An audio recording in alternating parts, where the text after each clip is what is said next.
My name's Phil Smith. I'm a member of the campaign to end the death penalty. I've been a member since May of last year.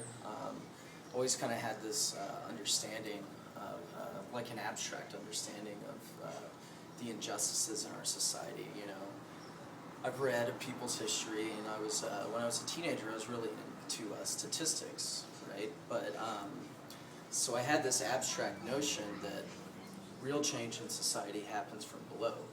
That is, changes don't happen unless people directly confront the power system and demand that change and make it for themselves. But I didn't join a movement. I didn't really understand it until, like I said, in May of last year, whenever I joined CDP. Like, I always knew that 90% of the people on death row couldn't afford their own attorney.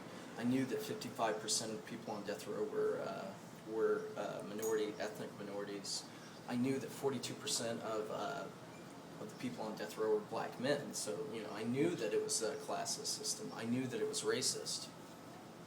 But I never directly confronted it until last year.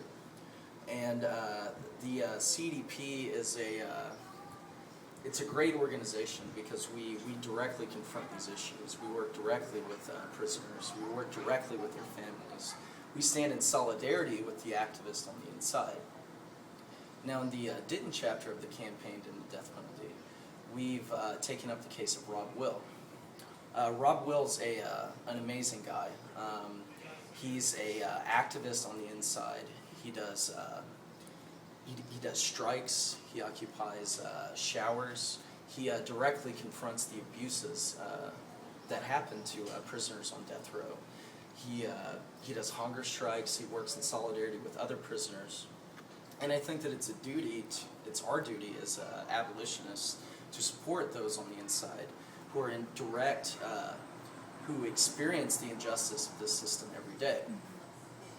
Now, Rob's case really embodies some of the things that are so horrible about death row, particularly in Texas.